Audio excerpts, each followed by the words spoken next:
Special रेसिपीजमध्ये आपल्या सगळ्यांचं मनपूर्वक स्वागत। मंडळी, तुम्ही म्हणाल ही पिशवी घेऊन मी कुठे चालली आहे? मी कुठेही चाललेली नाही आहे। मी आत्ताच बाजारातून आलेली आहे आणि मस्तपैकी आज मला एक तुम्हाला छान पदार्थ करून दाखवावासा वाटला, म्हणून मी हे पिशवी भरून छान मसाले आणलेले आहेत। हे खातू मसाले आहेत। मी नेहमीच खातू मसाले वापरते, कारण खातू मसाले तुम्हाला माहितीच आहेत, खूप अगदी छान घरगुती मसाले आहेत। आणि आज मी तुम्हाला मस्तपैकी एक पिठापासून तुम्हाला मी 2 पदार्थ करून दाखवणार आहे। आणि ते पीठ आहे थालीपीठ भाजणी। थालीपीठ भाजणी मी आणलेली आहे आणि याचं मी तुम्हाला थालीपीठही करून दाखवणार आहे आणि अजून एक छान पदार्थ करून दाखवणार आहे, तोही तुम्हाला नक्कीच आवडेल। तर चला लगेचच आपण करायला घेऊया। तुम्ही बघू शकता मंडळी, हे सर्व मसाले मी बाजारातून आता आणलेले आहेत आणि खूप वेगवेगळे मसाले आहेत खातू मसाल्यांचे। कुठला मसाला गृहिणींसाठी नाही असं नाही, प्रत्येक गृहिणीला जो लागणारा मसाला आहे तो तुम्हाला बाजारात मिळू शकतो आणि अतिशय हे टेस्टी मसाले असल्यामुळे गृहिणींना हे खूप आवडतात। माझ्या बऱ्याच मैत्रिणींनी मला सांगितलं की आम्ही हे मसाले वापरतो आणि खूप छान मस्त सगळ्यांना घरात जेवण आवडतं।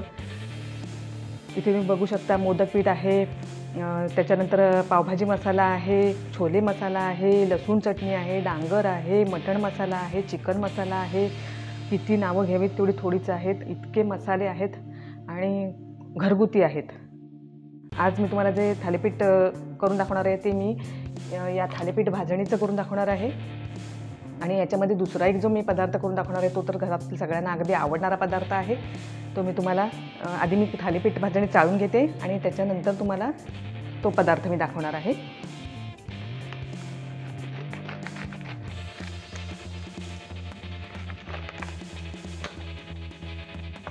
ही थालीपीठ भाजणी 200 ग्रॅम आहे।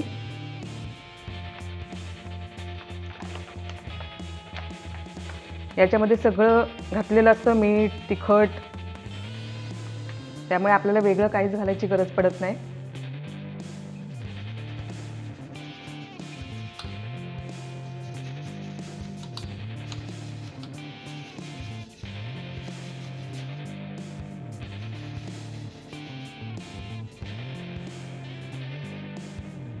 पीठ मी चाळणीने चाळून घेतलेलं आहे, पण याच्यामध्ये तीळ आणि ओवाही आहे आणि पीठ अतिशय चांगलं आहे, म्हणजे अगदी चाळून घेण्यासारखं काही वाटलं नाही मला।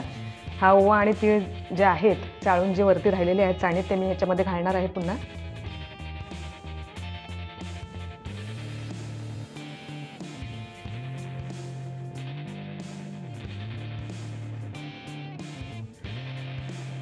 आता याच्यामधलं थोडंसं पीठ मी अर्धी वाटी पीठ हे मी जो पदार्थ तुम्हाला करून दाखवणार आहे त्याच्यासाठी काढून ठेवते बाजूला। आणि हे पीठ आता आपण भिजवून घेणार आहोत। याच्यासाठी मी इथं कांदा घेतलेला आहे चिरून। कांदा मी भरपूर घेतला आहे। याच्यामध्ये आता मी कोथिंबीर घालणार आहे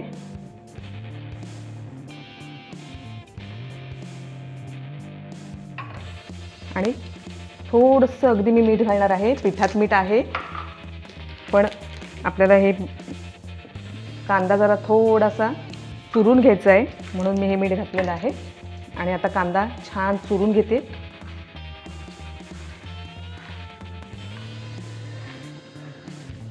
कांदा छान चुरून झालेला आहे, अशा पद्धतीने चुरला गेला पाहिजे कांदा, म्हणजे छान मस्त तो असं खायला पण सुंदर लागतो। आता हे मी पीठ याच्यामध्ये घालते, मिक्स करून घेऊया आणि जरा जरा पाणी घालून आपण हे छान गोळा करून घेऊया।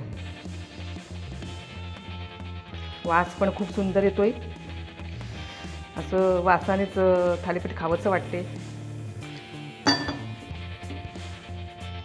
कांदा तुमच्या अंदाजाने तुम्ही कमी जास्त वापरू शकता। थालीपीठ भाजणीच्या पिठाच्या पाकिटावर याचं प्रमाण दिलेलं आहे, पण आपल्याला जसं आवडेल तसा कांदा आपण याच्यामध्ये घालू शकतो। खातू मसाले म्हणजे अगदी घरगुती मसाले आहेत, त्याच्यामुळे अगदी आपल्याला असं वाटतच नाही की आपण हे बाजारातून आणलेत। आपण अगदी घरात तयार करून आत्ताच आपण ते वापरतोय मसाले जेवणामध्ये, असं आपल्याला वाटतं। इतके सुंदर छान टेस्ट असलेले मसाले आहेत। कुठलाही चांगला पदार्थ केला तर त्याच्यामध्ये आपण जे मसाले वापरतो ते आपण आपल्या मैत्रिणींपर्यंत पोहोचले पाहिजेत असं आपल्याला वाटतं आणि म्हणून मी हे तुम्हापर्यंत पोहोचवण्याचा प्रयत्न करते. थालीपीठाचं पीठ आता छान मळून झालं आहे. हे आपण एक 5 मिनिट बाजूला ठेवूया. तोपर्यंत मी तुम्हाला दुसरा जो पदार्थ करणार आहे त्याचं मी तुम्हाला आता मिश्रण करून दाखवते. इथे मी कांदा उभा पातळ चिरून घेतलेला आहे.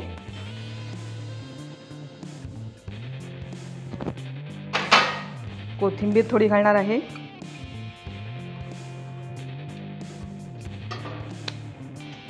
याच्यामध्ये कांदा चुरून घेण्यासाठी थोडंसं मीठ, अगदी जरासं घातलं आहे कारण पिठात मीठ आहे. आणि आपण हे चुरून घेऊया कांदा.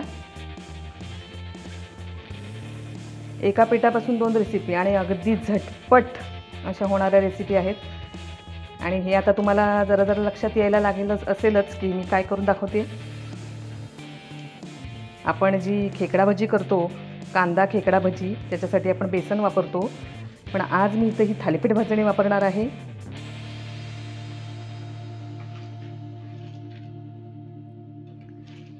अतिशय वेगळी टेस्ट आहे या भजीला आणि खूप मस्त कुरकुरीत अशी भजी आहे.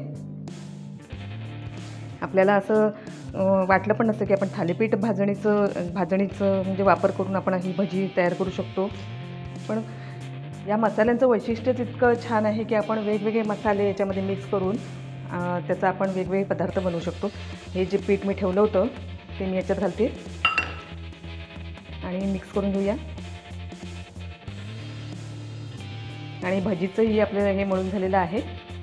आधी आपण थालीपीठ करून घेऊया आणि मग भजी. प्लास्टिकचं असं मी पिशवी घेतली होती आणि त्याची असं कट करून रुंदीकरण केलेलं आहे. तेल लावलेलं आहे पिशवीला. जेवढ्या आकाराचं आपल्याला थालीपीठ हवं आहे तेवढ्या आकाराचा आपण गोळा घेऊया. थालीपीठ छान मस्तपैकी थापून घेतलेलं आहे आणि त्याला आता मध्ये मी असे होल करते. तव्यावर थोडंसं मी तेल पसरवलेलं आहे आणि अलगद आपण हे थालीपीठ आता याच्यामध्ये घालून घेऊया. आणि मध्यम गॅसवर आपण हे छान भाजून घ्यायचं आहे. तुम्ही बघू शकता मस्त थालीपीठ असं छान शेकलं जातंय. अगदी मध्यम गॅसवर आपण आणि तेलही जसं आपल्याला हवं तसंच आपण वापरायचं आहे. कमी जास्त, ज्याला कमी लागतं त्याने कमी वापरायचं, ज्याला जास्त लागतं त्याने थोडं जास्त वापरू शकता. आणि मी या थालीपीठाबरोबर खाण्यासाठी आज मस्तपैकी गावठी मुगाची छान मस्त पातळशी आमटी केलेली आहे आणि खोबऱ्याची चटणी. वा, अतिशय सुंदर मेनू. मला यावेळेला लोणी काढायला वेळ मिळाला नाही. थालीपीठावर लोणी असेल तर अतिशय टेस्टी लागतं.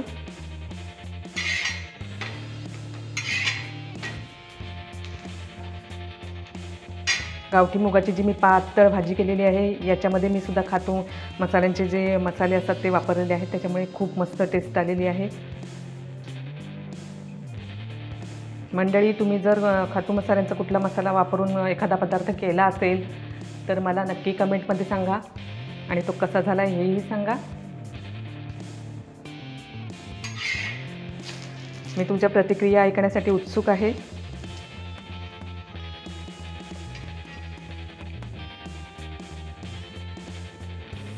थालीपीठ होत आलेलं आहे आणि मी अशा पद्धतीने बाकीची सर्व थालीपीठं करून घेते. मंडळी, थालीपीठ झालेले आहेत. तुम्ही बघू शकता मस्त थालीपीठ बघूनच तुम्हाला करावीशी वाटतील. आणि आता आपण भजी करणार आहोत. भजीसाठी मी इथं पीठ भिजवलं होतं. जे आपण थालीपीठ भाजणीतलं थोडं पीठ ठेवलं होतं अर्धी वाटी, त्याच्यातून मी हे पीठ भिजवलेलं आहे. थोडं भजीसारखं करण्यासाठी मी अगदी थोडंसं अजून पाणी वाढवलेलं आहे. तेल तापत ठेवलेलं आहे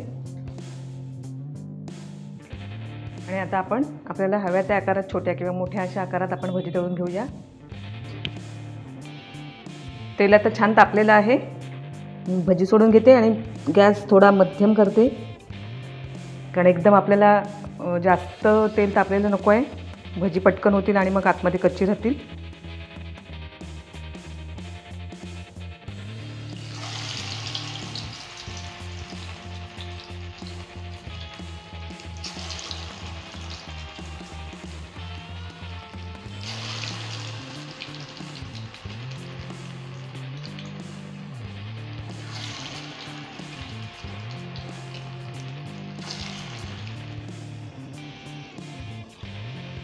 आपली भजी छान तळली जात आहेत मस्त, तुम्ही बघू शकता. हे बघा,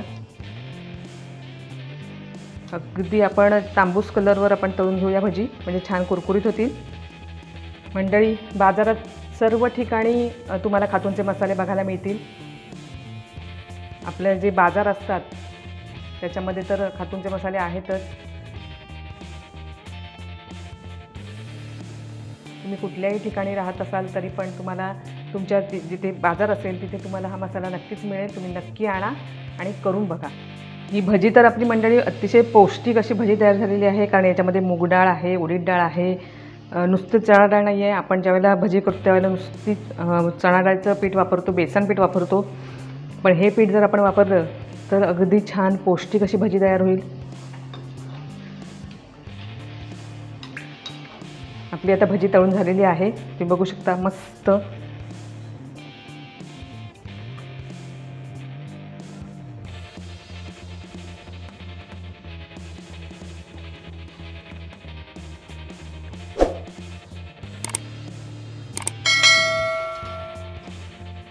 आता मी सर्व भजी त्याप्रमाणे तयार करून घेते.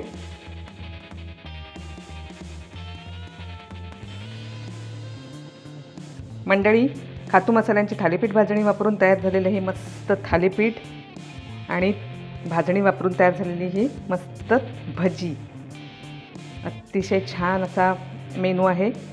त्याच्यावर मी खोबऱ्याची चटणी आणि मस्त गावठी मुगाची खातूनचेच मसाले वापरून तयार केलेली मस्त आमटी. नक्की करून बघा, तुम्हाला नक्कीच आवडतील.